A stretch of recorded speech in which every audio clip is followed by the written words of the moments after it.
International cotton advisory committee यानी आईसीएसी ने कपास को लेकर एक ताज़ा रिपोर्ट निकाली है। इस रिपोर्ट को अगर आधार माने तो कहा जा सकता है कि अगले साल यानी 2017-18 जो कपास सीजन होगा उसमें भी कॉटन की कीमतों में इजाफा देखने को मिल सकता है। आईसीएसी की रिपोर्ट के मुताबिक जो कॉटलुक इंडेक्स है इस साल के लिए उसमें भी उसने थोड़ा सा इजाफा किया है। 77 सेंट प्रति पाउंड के ऊपर कॉटलुक इंडेक्स रहने का एस्टिमेट लगाया गया है 2016-17 जो करंट कॉटन ईयर है।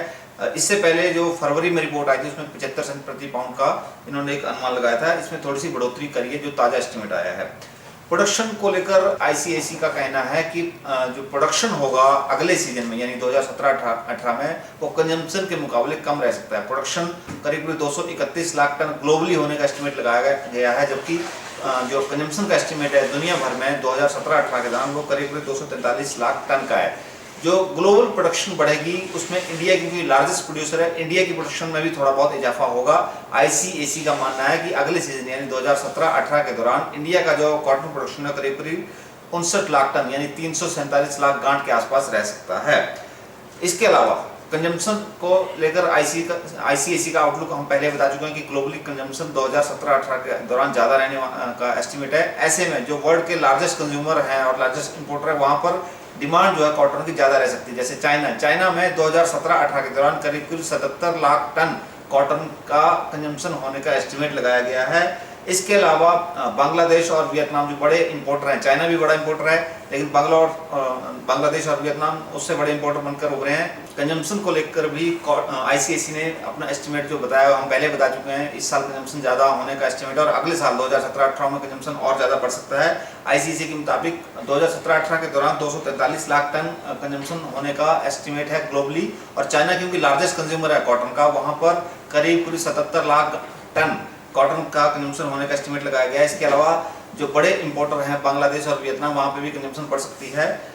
बांग्लादेश की जो कंजम्पशन है करीब 15 लाख टन रहने का एस्टिमेट लगाया गया है, जबकि वियतनाम की जो कंजम्पशन है उसमें करीब 12 लाख टन रहने का एस्टिमेट है 2017-18 के दौरान।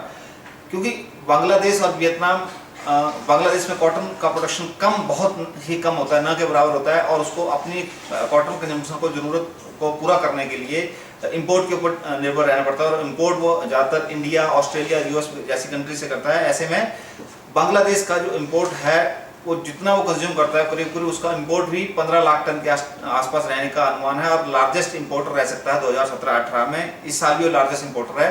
वियतनाम का इंपोर्ट करीब 12.4 लाख टन रहने का एस्टिमेट लगाया गया है, जबकि चाइना का इंपोर्ट अगले साल करीब 11 लाख टन रहने का एस्टिमेट लगाया गया है। जो इन देशों में इंपोर्ट बढ़ेगा इसका सीधा फायदा जो लार्जेस्ट एक्सपोर्टर हैं यानी कि यूएस और इंडिया इनको मिलेगा।